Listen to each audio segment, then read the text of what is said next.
Alright, sorry about that, folks. Going into another part here. Now, they do show some panels right off the bat here. And this, I think, is from like 161, 160, something like that.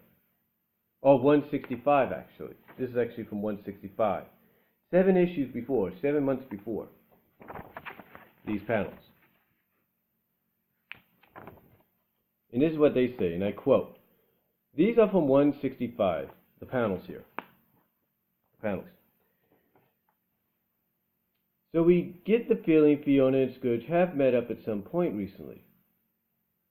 But you could see Fiona isn't exactly winking at Scourge. In fact, she looks more annoyed, really, and then she tells Sonic that what Scourge said was a lie. After this issue, Fiona goes missing until 172.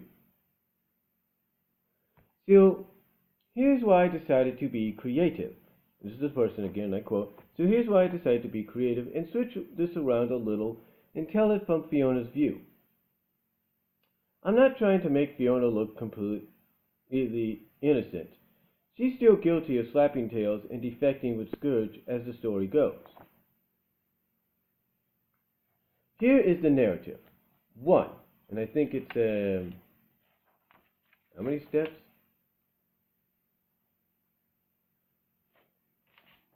Basically a 12-step narrative, but here's the 12-step narrative.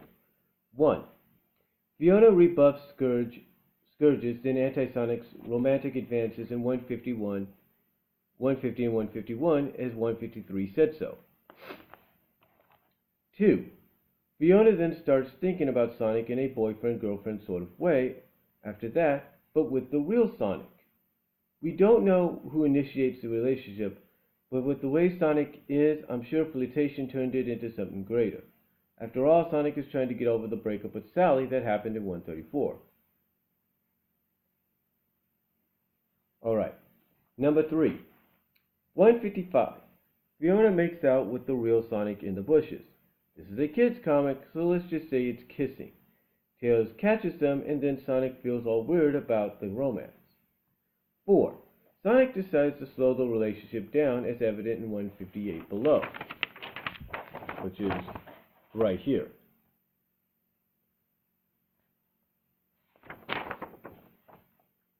5.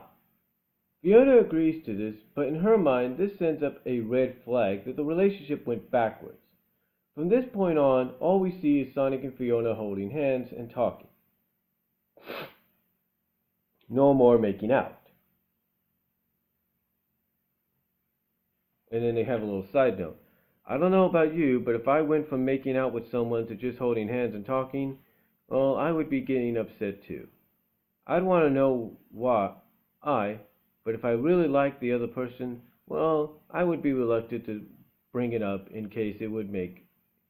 Oh, okay. Alright, they basically... Okay. Well, I would be reluctant to bring it up in case it would cause a breakup. So the feeling of doubt about the relationship would slowly build up. Okay, number 6 in the narrative. Number 6 in the narrative. Issue 160 happens and Scourge is born, and Fiona starts getting questions about her past. These questions, along with her doubt about the relationship, cause her to seek time alone to think. Number 7. Issue 161 happens, and Fiona helps to lead the charge as the comic shows above. Fiona barely knows Anti-Sonic. Remember, she rebuffed the Anti-Sonic back in 150. This Scourge guy looks like bad news as she battles him and Rouge. Scourge runs away with Rouge and escapes with the help of Fativius. Number 8. Scourge comes back later on, but it's when Fiona is alone and is not in a non-threatening manner. It's not instinctive for boys and girls to fight. It's more instinctive for them to ask questions, and Fiona questions him. Scourge is a lot more polished in his approach to Fiona than he was as Anti-Sonic. He talks about himself and how he's changed. Like Sonic, he's a smooth talker when he wants to be, and even tells Fiona that he secretly hates Rouge and wants to dump her. Secretly, Scourge wants to hurt Sonic, so what better way than to try to steal his girlfriend? He knows it won't be an easy task, so he takes it slow. Fiona knows she shouldn't trust him and keeps her distance. At this point in time, people are questioning Fiona's past, so she feels she shouldn't report him because someone might just think it might think it a bit odd. She rationalizes that it's just a one-time encounter after all, and no one needs to know. Alright, number 9. Scourge stalks Fiona again, and this time with Sleuth's dog secretly in the background. Scourge brings Sleuth along and lies to him, telling Sleuth he's seen Sonic's girlfriend behind Sonic's back. Fiona gets annoyed with Scourge's presence again, but once again doesn't report him because now she's seen him twice, and there would be more questions. Scourge once again uses the topic of Rouge and tells Fiona about made-up stories of stupid stuff she has done, and Fiona listens because who wouldn't want to hear gossip about your rival? But she still doesn't trust him, and in the end she leaves.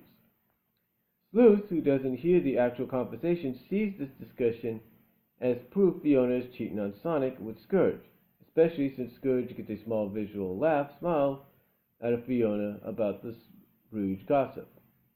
After all, Sleuth wants to believe this to be true because he wants to hurt Sonic too.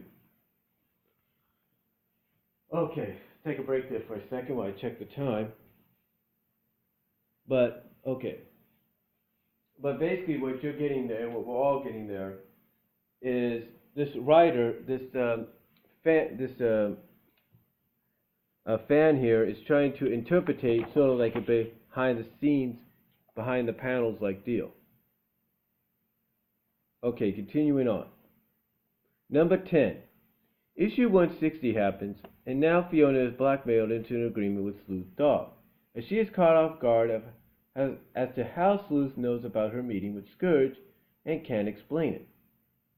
Sonic gives her the look of distrust. Tails doesn't say anything because he's unsure himself. And that's from, like I say, 165. And it shows it right here.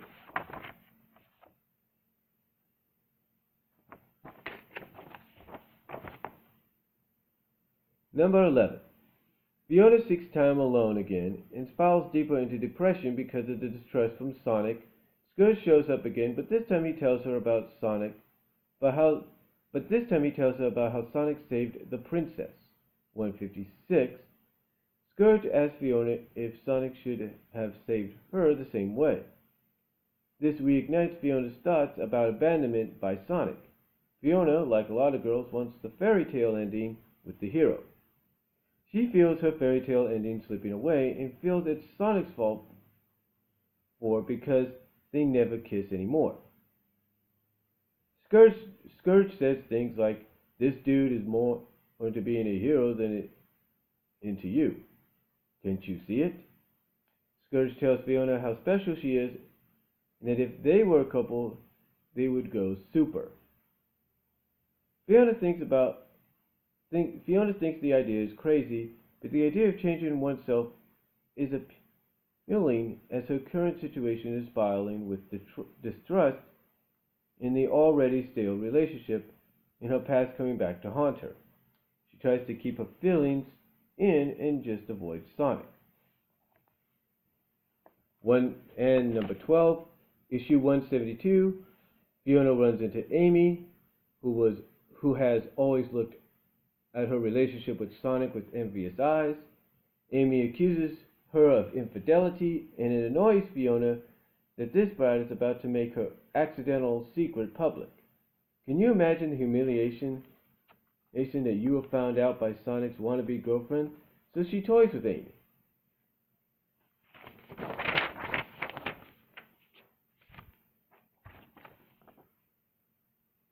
Okay, Then Sonic himself comes in and starts to grill her on trust and the relationship. She gets mad as the whole thing about her past and the relationship is falling apart and crashing around her. Then Scourge shows up and Fiona knows she's just screwed. She does what a lot of people do during a breakup.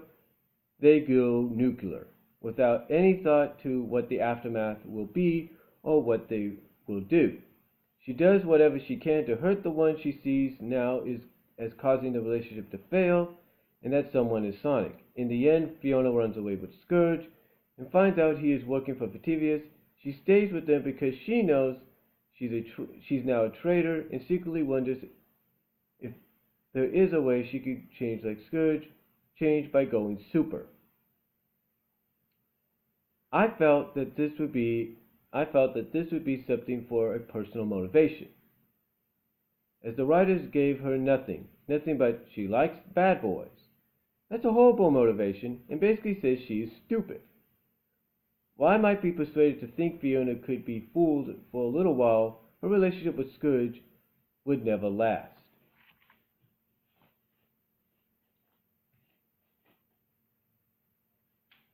Alright, just checking there.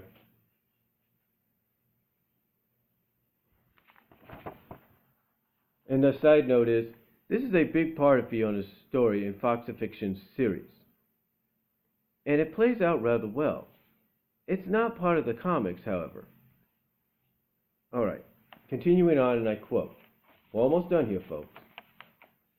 Hopefully. While this isn't the greatest story, it is at least attempts to explain Fiona's betrayal in a more mutual failure on both Sonic and Fiona's part. Not to mention Scourge's involvement. Please don't take what I'm doing here as defending the betrayal story at all. I'm just trying to work within it to continue it on how I see it would play out.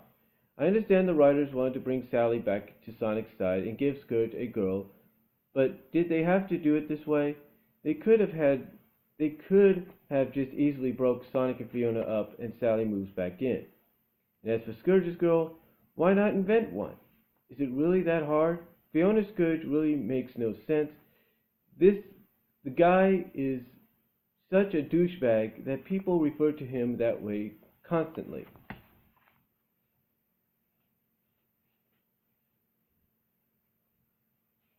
Okay, checking the time there. Alright, I'm going to stop it here for a second.